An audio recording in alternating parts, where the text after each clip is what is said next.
Coucou les élèves de CP et de CE1. Donc vous avez été plusieurs à m'envoyer votre arbre de vie de Klimt en vous inspirant donc du tableau de Klimt et puis ensuite en créant votre propre arbre de vie. J'ai reçu des dessins absolument magnifiques que je vais vous partager et bientôt je pense que plus tard, puisque j'attends peut-être d'en recevoir encore, plus tard, je mettrai ça sur un document PDF que je vous enverrai tous et comme ça, vous aurez les dessins de tout le monde.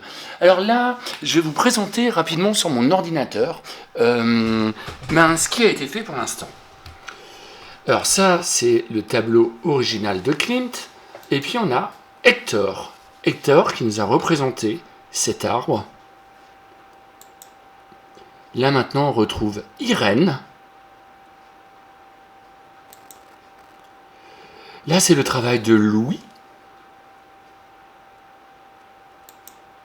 Voici l'arbre de Prudence que vous aviez déjà découvert, puisque c'était Prudence qui avait donné l'idée de faire un travail autour de l'arbre de Klimt. Romane, également.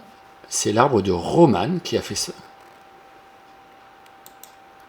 Et puis Théa, et Théa qui avait également fait, c'est rigolo, tu vois, Prudence, en même temps que Prudence, eh bien Théa avait réalisé également un arbre de vie avant que je le demande. Bizarre, pourquoi? Ah bah oui, je crois que Clarisse et Laura sont dans la même classe. Donc, eh bien, toutes les deux, vous avez eu l'idée de faire eh bien, le même travail que vos grandes sœurs. Bah, c'est super chouette. Et c'est bien de vous partager comme ça des fois du travail entre frères et sœurs. Alors, maintenant, j'ai une autre proposition à vous faire. C'est pas moi qui ai cette proposition-là à vous faire. Il y a un élève qui m'a envoyé le tableau de quelqu'un, une reproduction d'un tableau de 7 personnes. Et cette personne, on en a parlé dans la classe. On l'a vu. Je crois que vous avez la fiche qui est restée sous votre sous-main dans la classe. Il s'agit d'Henri Matisse. Henri Matisse, il est français. Il est né à la fin du 19e siècle et je crois qu'il est décédé, il est mort en 1953. Et c'était un peintre, un sculpteur, un dessinateur, un graveur. Et pour beaucoup de ses tableaux, de ses peintures, il aime bien, il va faire un fond, il va peindre un fond, et puis ensuite il va coller, il va découper des formes sur une autre feuille, et ces différentes formes, eh bien, il va les coller pour représenter quelque chose. Et si vous vous rappelez bien, on devait le faire parce que moi, dans la classe, j'avais commencé par vous présenter à découper des formes, et puis je les avais mises dans un coin du tableau. Vous vous rappelez peut-être? Je pense même, elles y sont peut-être encore dans ma classe, ça, en haut à droite. Il faudrait déjà y vérifier. Et donc, il y a un élève qui s'est inspiré de ça pour réaliser un tableau de Matisse. Alors, je vais vous donner quelques tableaux de Matisse. Donc il y a celui-là. Celui-là, vous le connaissez, on l'avait vu dans la classe, où on peut voir les différentes figures, les différents personnages qui ont été découpés. Donc Matisse, il s'est occupé de faire un fond. Et après, il a été découpé des feuilles, des personnages, des instruments de musique qu'il a été collé pour mettre en scène son tableau. Je vous présente un autre tableau de Matisse, voilà, où on voit les différents fonds. Il a été même, je me demande si c'est pas des collages qui ont été faits, des rectangles découpés qui ont été collés pour faire le fond. Et ensuite, il a été créé un oiseau par-dessus. Un oiseau un peu magique avec on a l'impression c'est son bec, mais voilà, c'est pas, il représente pas forcément tout à fait la réalité. La réalité, elle est un petit peu déformée. Ça me fait penser à certains artistes qu'on a pu déjà voir. Et puis enfin, il y a ce tableau-là. Et c'est ce tableau-là, il y a un élève de la classe qui s'est inspiré de ce tableau-là pour faire sa propre production. Donc on a vu, la Matisse, il a un fond bleu. Donc on peut peindre en bleu, on peut colorier en bleu, au crayon feutre, au crayon de couleur. Et ensuite, Matisse a été découpé un personnage, la forme d'un personnage, qu'il a collé sur son tableau. Et puis ensuite, on voit comme des oiseaux ou des étoiles. C'est à chacun de voir, je crois qu'il s'agit d'oiseaux, mais je suis pas sûr de moi.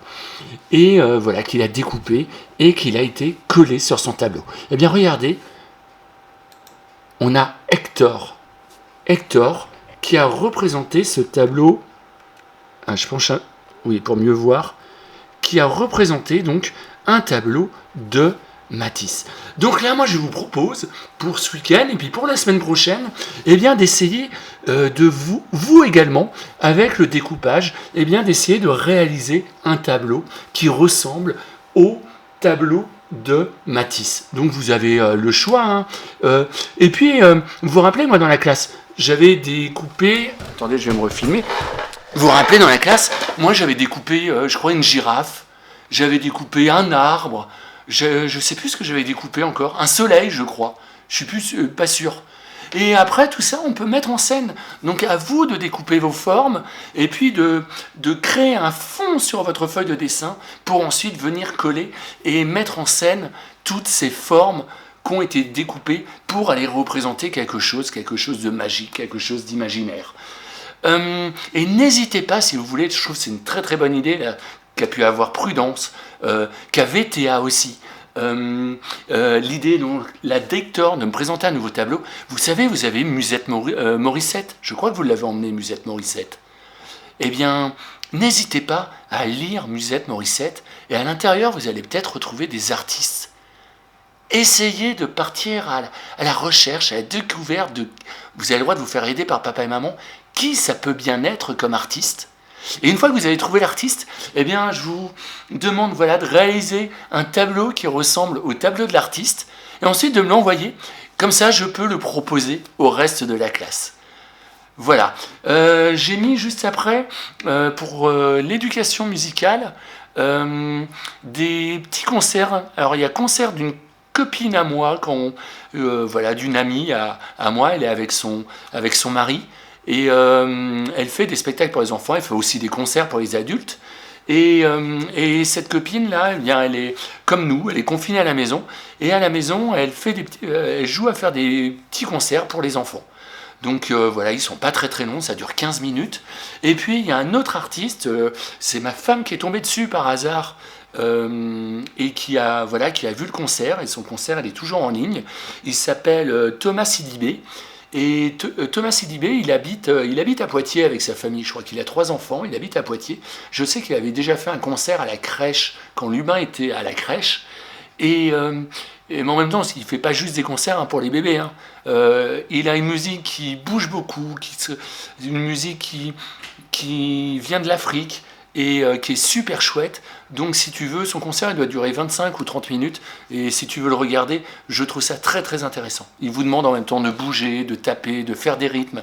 Daisy d'ailleurs, ma copine, demande aussi de taper, donc si vous pouvez essayer, c'est un travail qu'on pouvait faire en classe des fois, d'essayer de suivre des rythmes, de faire des mouvements pour suivre des rythmiques, et chanter avec eux. Voilà. Eh bien, je vous souhaite un très très très bon week-end de Pâques, un joyeux week-end de Pâques à vous et à toute la famille, profitez bien. Et puis, moi je vais vous retrouver mardi, puisque lundi c'est férié. Donc, reposez-vous bien, profitez-en bien avec votre famille. À mardi.